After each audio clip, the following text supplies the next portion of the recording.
escena musical estadounidense bullía bajo la superficie. Seattle, una ciudad lluviosa y apartada, se convertía sin proponérselo en el epicentro de una revolución sonora.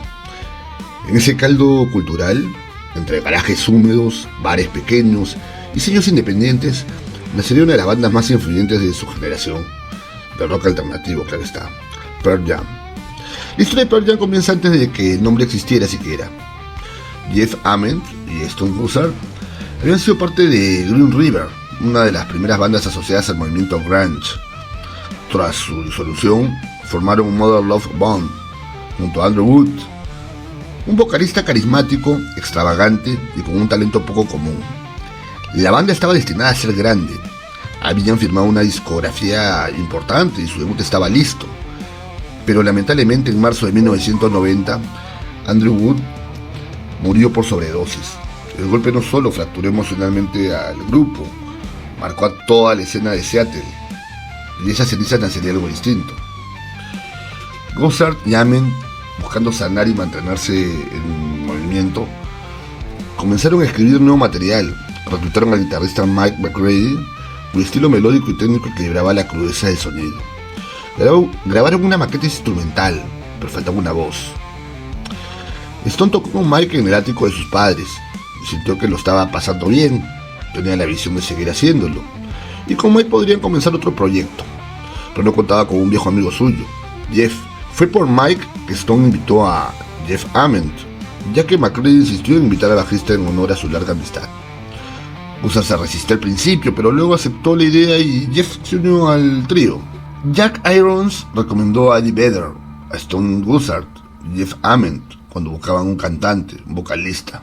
En ese momento la cinta viajó a San Diego, a manos de un joven dependiente de gasolinera y surfista ocasional, Eddie Vedder.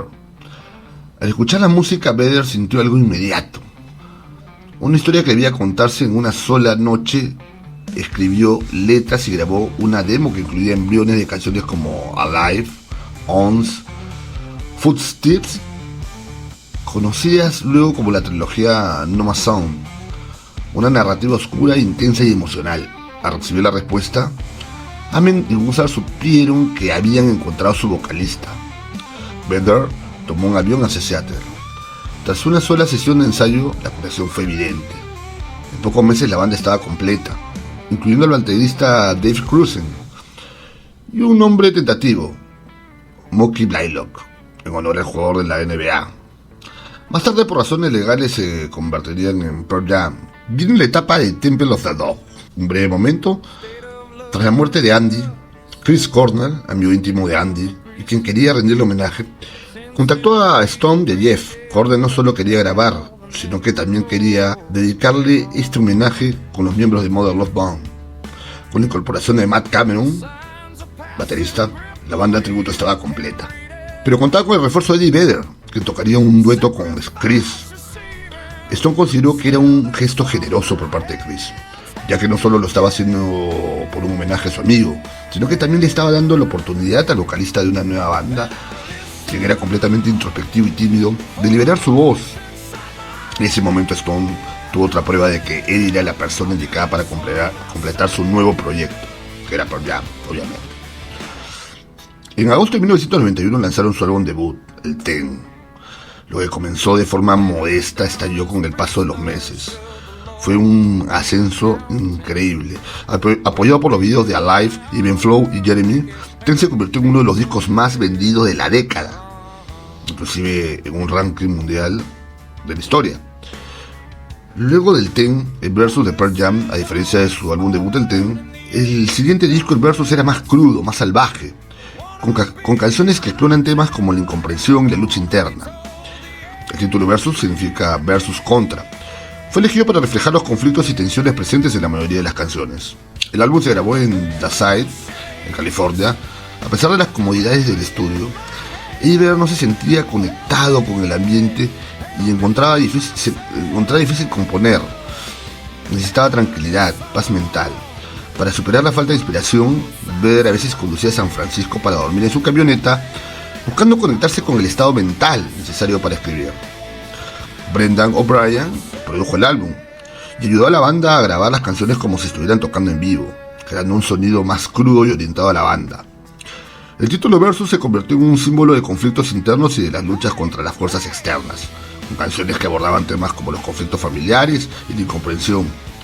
Canciones como Doubter, Dissident, Go, Animal, etc., se convirtieron en éxitos inmediatos y demostraron la diversidad musical y emocional de la banda, obteniendo también grandes premios con este disco.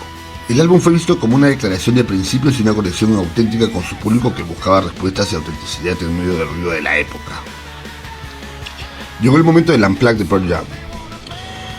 El Unplugged fue grabado el 16 de marzo de 1992 en Nueva York, como parte de una serie MTV Unplugged, una serie de presentaciones en acústico, organizada por la cadena de televisión MTV. Se grabó apenas unos días después de que Pearl Jam terminara su primera gira europea. El concierto duró unos 36 minutos y el setlist fue Oceans, State of Love and Trust, Alive, Black, Jeremy, Even Flow y Porsche. En Porsche, Eddie Vedder escribió Pro-Choice en su brazo y realizó una intervención muy recordada en apoyo al derecho al aborto. Es conocido por su energía, aunque era desenchufado. Pearl Jam mantuvo una intensidad casi eléctrica que tuvo a todos los asistentes obnubilados. Se considera uno de los mejores ampliados de los 90 junto al de Nirvana y al de Alice in Chains. Y en 1994 vendría el Vitalogy, su tercer disco. Es el tercer disco de la banda estadounidense Grunge, lanzado el 22 de noviembre de 1994 por compañía discográfica Epic Records. Pearl Jam escribió y grabó Vitalogy mientras realizaba la gira de su álbum Versus en 1993. La música de este nuevo trabajo es más diversa en comparación con los anteriores y consiste en canciones agresivas, de rock, baladas y varias piezas experimentales. El diseño del Vitalogy es una réplica de un libro de medicina de los años 1920. El álbum fue lanzado en su primer lugar en formato vinilo, seguido de un lanzamiento en varios formatos.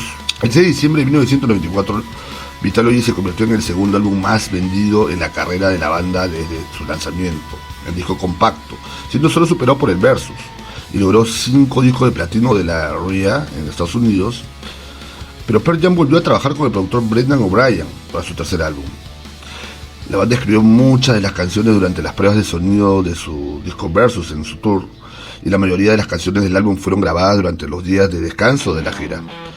De las primeras sesiones tuvo lugar en 1993 en New Orleans, Luisiana, donde la banda grabó Tremor Christ y Nothing Me. El resto del material lo escribieron y grabaron en 1994 en diferentes sesiones en Atlanta, Georgia y Seattle, Washington. Y finalizaron el álbum en el Bad Animals Studio. De esta ciudad, cuando acabó la gira, Pearl Jam escribió Immortality en abril de 1994, cuando la banda se encontraba de gira en Atlanta. La mayoría del álbum se completó a comienzos de 1994, pero su lanzamiento fue retrasado debido a que bien hubo una demora forzada por Epic o al boicot de la banda contra Ticketmaster, que terminó en una demanda y en un tema en tribunales, la cual lo ganó Ticketmaster. Los enfrentamientos dentro de la banda eran cada vez más frecuentes durante esa época. El productor Brendan O'Brien dijo que Vitalogy fue un poco tenso, hubo algo de exploto y discusión interna. El bajista Jeff Ament reconoció que la comunicación se encontraba en el peor momento de la historia de la banda, y la batería de Dave Sabusis declaró que los problemas de comunicación comenzaron cuando el guitarrista Stone Gossard dejó de actuar como mediador. Además, según él, Vitalogy fue el primer álbum en el que el líder y cantante Eddie Vedder tomó las decisiones finales y se fue apropiando de la banda. Gossard, que en ese momento pensó en dejar la banda, dijo que está atravesando problemas de colaboración y que el 80% de las canciones fueron escritas 20 minutos antes de ser grabadas, siendo desarrollada la mayoría fuera de las jam sessions. Durante la producción del Vitalogy, el guitarrista principal Mike McCready tuvo que entrar en un programa de rehabilitación por sus problemas con el alcohol y las drogas. Ya en 1994, Pearl Jam, con sus 3 discos, se posicionó en la escena de grunge, con un ascenso inmediato encabezando por semanas y meses las primeras posiciones de los rankings musicales y arrasando en ventas en lo que se refiere a CDs, vinilos. El sonido es diferente al de sus contemporáneos, más melódico que Nirvana, más espiritual y menos sarcástico que Soundgarden, más emotivo y menos nihilista que Alice in Chains. Pearl Jam no solo ofrecía distorsión, ofrecía catarsis. Mientras la fama crecía, Vedder mostraba incomodidad con la maquinaria comercial. La banda, casi sin darse cuenta, se convirtió en un símbolo generacional, pero también en un grupo que evitaba el estrellato a toda costa. Querían tener un público fiel, querían canalizar su música para un público que realmente quería escucharlo. A mediados de los 90, Pearl Jam ya era uno de los actos más importantes del mundo, pero la banda tomó una decisión rara en el mundo del rock: pelear contra su propio éxito. Había mucha crítica y las comparaciones eran odiosas. Siempre se habló de que la rivalidad de Nirvana con Pearl Jam, encabezada por Kurt Cobain, que afirmaba que no le gustaba la música de Pearl Jam y que su música para ellos no era el verdadero grunge de Seattle. Pero Pearl Jam siempre mantuvo su reputación como banda. Se centró en llamarse la banda para la gente y se consolidó por eso, pero la lucha casi lo fracturó internamente.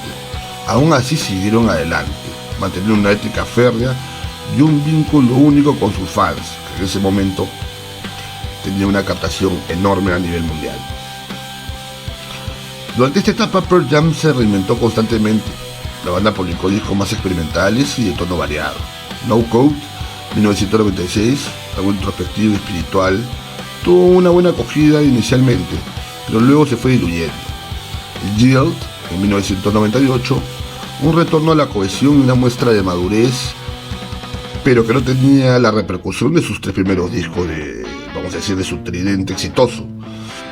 El binaural, exploración sónica con técnicas de grabación innovadoras, ya se veía un Pearl Jam enfocado a unas nuevas tendencias y un poco dándole un giro al género alternativo con algunas técnicas, digamos, de sonido y fusionando un poco de sonido.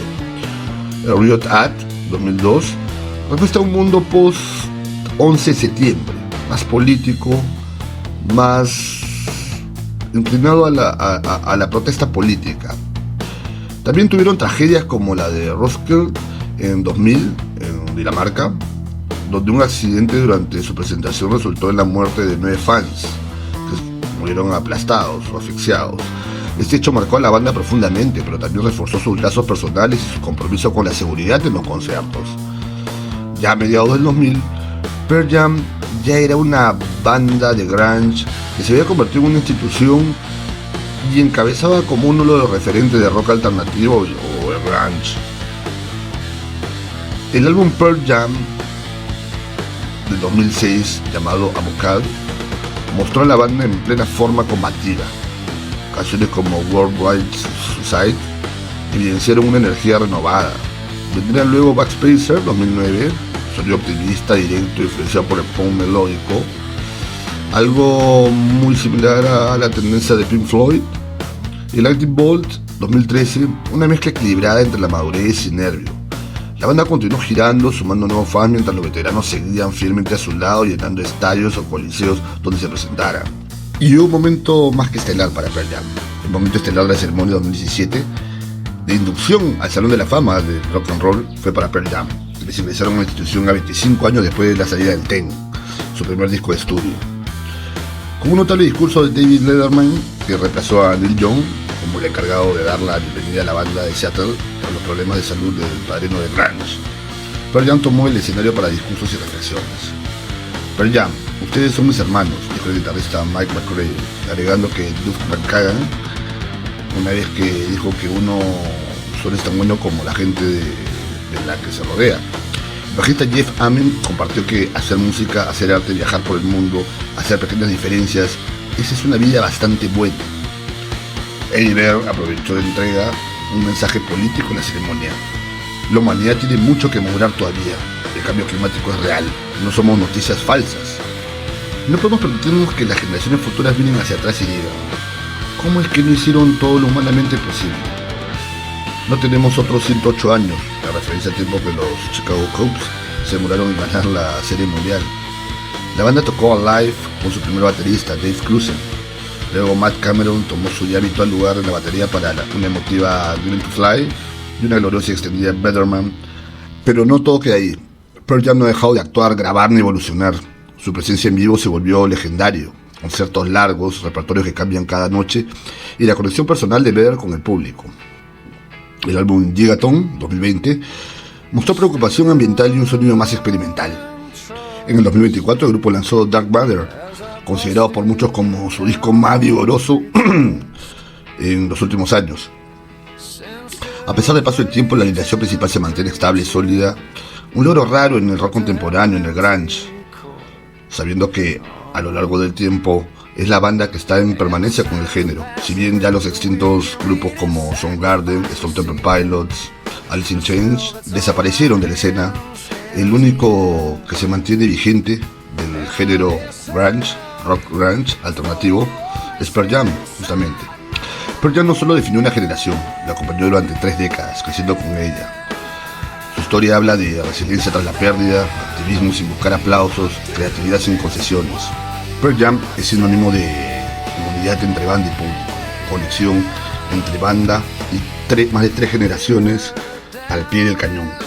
Más que una moda pasajera del grunge, Pearl Jam se consolidó como un referente ético y sonoro, capaz de evolucionar sin renunciar a lo esencial. La historia de Pearl Jam es, en última instancia, la historia de cómo la honestidad musical puede sobrevivir a las tendencias, a la industria y al propio éxito. Una vigencia inexorable. Una noticia que ha removido el 2025 es que Matt Cameron se va de Pearl Jam después de 27 años como su baterista. El ex Soundgarden lanzó la noticia que en julio de 2025, a través de sus redes sociales y la de la banda, anunciaba su retiro definitivo con la banda. Cameron citó las exigencias físicas de la gira constantes y los conciertos de larga duración como un factor principal en su decisión. Lo que sí, Cruisen parece que está en coqueteos con la banda para volver. Fue el primer baterista que la vuelten con ellos. Cabe destacar que Matt Cameron, ex baterista de Soundgarden, fue el baterista más estable de la banda, por encima de Jack Irons, Dave Bruce y Dave Cruisen, los cuales tuvieron un paso breve pero dejaron su huella escrita en los inicios de la banda. Pearl Jam no solo fue una de las bandas más grandes del movimiento grunge, se convirtieron en la conciencia del rock alternativo. Nació de la tragedia en Seattle. El quinteto, liderado por la icónica voz de Eddie Vedder y la cerebral composición de Stone Gossard, canalizó la angustia en himnos de estadio. Una carrera de más de 3 décadas han forjado un legado basado en la integridad, la lealtad a sus fans, vigentes hasta el día de hoy, siendo sobrevivientes de una corriente al borde de la extinción, y una de las discografías más sólidas y compactas del rock grunge, una característica única y marcada. Esperemos que Pearl Jam siga teniendo larga vida y nos siga sorprendiendo con nuevos discos. Espero que te haya gustado la historia, suscríbete, compártela a los amantes de grunge y esta banda icónica que dejó huella hasta el día de hoy y sigue vigente. Saludos, fuerte abrazo y denle like, compártanlo.